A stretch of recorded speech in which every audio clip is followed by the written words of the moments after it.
ये आई क्लास का आगाज़ करते हैं। बहुत से लोगों ने मुझे बताया था कि सर हमको देव और देवी के बारे में नहीं पता।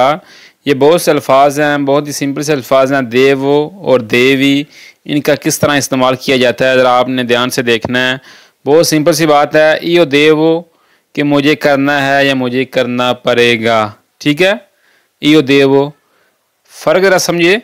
तू देवी, तुम्हें करना है या तुम्हें करना पड़ेगा, ठीक है। तू देवी कि तेनू करना पेगा, तू करना है, ठीक है। तो हुण असी मिसालां जरा वेखने हैं इन्हां दियां। आगे जी, इहो देव मुझे करना है। जे कोई काम मैनू करना पै जांदा, इहो देव कि मैं कहना देव पगार है कि मैं पैसे अदा करने हैं, ठीक है। इहो देव मुझे करना है। तू देवी, तुम्हें करना है या तुम्हें करना पड़ेगा। लुई देवे, उसे करना है। लई देवे, आपने करना है जी। लई कुड़ी वाते।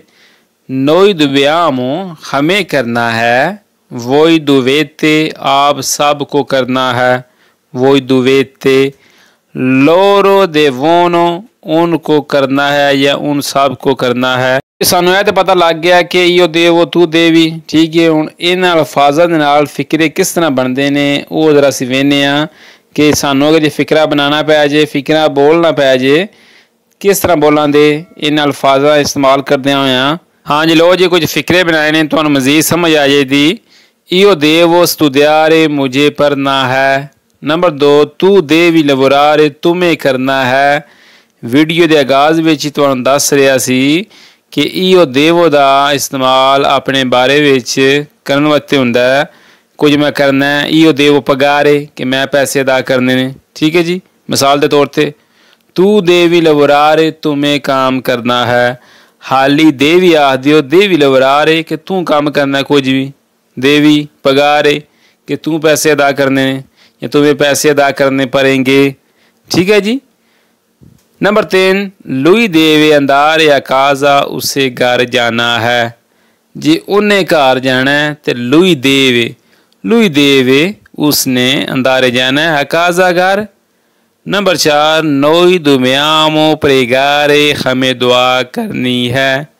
नोई हमें, नोई दुब्यामो हमें करनी है जी प्रेगारे, दुआ। नंबर 5, वोई दुवेते अस्कुल्तारे, आप सब को सुनना है। वोई दुवेते अस्कुल्तारे। नंबर 6, लोरो देवोनो परतीरे, उनको रवाना होना है या उन सब को रवाना होना है। लोरो देवोनो होना है, परतीरे रवाना। हाँ ये आगे हम देखते हैं कि अगर मुझे करना पड़ा है, तुम्हें करना पड़ा है, उसको करना पड़ा है, इसको किस तरह बोलेंगे इटालियन ज़बान में। io ho dovuto, मुझे करना पड़ा। कोई काम लभा है कि मैनू करना पिया सी यार, io ho dovuto। तू hai dovuto, तुम्हें करना पड़ा कि यार मैं काम नहीं किया, तेनू करना पै गया।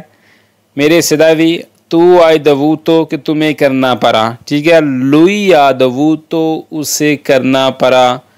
हम सारे dovuto क्यों पर लगता है कि उन्होंने करना पिया वे, ठीक है। lui ha dovuto, उसे करना पड़ा। lei ha dovuto, उसे करना पड़ा।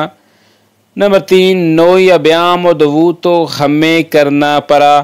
असीं 2-4 बंदे बैठे हैं, यार तू नहीं आया, असीं बैठे सानू काम करना पै गया, तू नहीं आया तो लेट हो गया।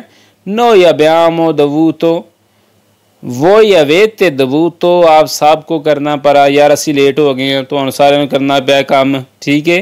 किस तरह बोलते हैं, voi avete dovuto, loro hanno dovuto, उनको करना पड़ा। असी फिक्रे तो पढ़ लेने, io ho dovuto मैनू करना पाया, तेनू करना पाया। इन्होंने असी फिक्रे किस तरह बनाने हैं जरा असी वो वेखने हैं, थोड़ा मजीद समझ आवेगी। अगे वेखने हैं जी, io ho dovuto studiare, मुझे पढ़ना पड़ा। पिछे से वेखिया ना हाली लिखिया सी io ho dovuto, मुझे करना पड़ा। जे मैं आखना होवे मैनू पढ़ाई करनी पई है, मैनू पढ़ना पिया है, io ho dovuto studiare कि मुझे पढ़ना पड़ा। io ho dovuto lavorare, मुझे काम करना पड़ा, ठीक है जी। io ho dovuto ascoltare कि मैनू सुनना पिया है, ठीक है। मिसाल दे वगैरह वगैरह। नंबर 2, तू hai dovuto aspettare, तुम्हें इंतज़ार करना पड़ा। वेख्या पिछे से वेख्या पिछले सफ़े ते तू hai dovuto कि तुम्हें करना पड़ा। जे आखना होवे कि तेनू इंतज़ार करना पिया, तुम्हें इंतज़ार करना पड़ा, तो तू आई दवूतो तुम्हें करना पड़ा स्पेतारे इंतज़ार। फिक्रा बन गया ना, सिंपल जी गल है जी। नंबर 3 लुई या दवूतो उसे करना पड़ा लवरारे काम। पिछले सफ़े से असी इन्ना फिक्रा वेख्या सी कि लुई या दवूतो कि उसे करना पड़ा, उन्होंने यह नहीं पता की करना पिया। मिसाल के तौर पर उन्होंने काम करना पिया, लुई या दवूतो लवरारे कि उसे काम करना पड़ा। ठीक है जी। उन स्कूल जाना पिया, पढ़ना पिया, ठीक है, वगैरह वगैरह। Number 4 noi abbiamo dovuto viaggiare, हमें सफ़र करना पड़ा। noi abbiamo dovuto हमें करना पड़ा। dovuto क्यों लगा है कि सानू करना पिया, असी हुण कर लिया। noi abbiamo dovuto हमें करना पड़ा viaggiare सफ़र कि सानू सफ़र करना पिया। ठीक है जी। यह कुछ मसाला सन समझाने वास्ते कि तुहानू मजीद समझ आ जाए। बहुत सारे स्टूडेंट ने मैंने मैसेज किए हैं कि सर देवो तो देवी ये दो अल्फाज ने बहुत परेशान करते हैं। गल याद रखियो, ईओ तो देवो इन्हां दा मतलब सेम ही है, तू तो देवी। ठीक है। अगर सामने वाले बंदे के बारे कोई कहना है तो फिर तुसी तू या देवी का इस्तेमाल कर सकते हो। जे अपने बारे में कुछ कहना है तो ईओ तो देवो का इस्तेमाल कर सकते हो। ठीक है, कापी तो लिख लो। मैं मिसाल के तौर पर आना कि मुझे पैसे अदा करने पड़ेंगे, देवो पगार। जे आखना होवे कि तेनू पैसे अदा करने पैन दे, देवी पगार। ठीक है, देवी तेनू। ठीक है, देवो मुझे। अंडरस्टैंड। ले आज की क्लास का यहीं एंड करते हैं। उम्मीद करता हूँ कि आपको एक एक अल्फाज की समझ आ गई होगी। अगर मज़ीद समझ ना आए तो मुझे नीचे कमेंट करके बता दें। वीडियो को लाइक कर दें, शेयर कर दें, और जो लोग हमारे चैनल पर नए हैं इसको सब्सक्राइब करके हमारी यूट्यूब फैमिली का हिस्सा मानिए, ताकि नई आने वाली क्लास का नोटिफिकेशन आपको पहले मिल सके। मिलते हैं फिर एक नेक्स्ट वीडियो के साथ। दुआओं में याद रखिएगा। अल्लाह निगहबान।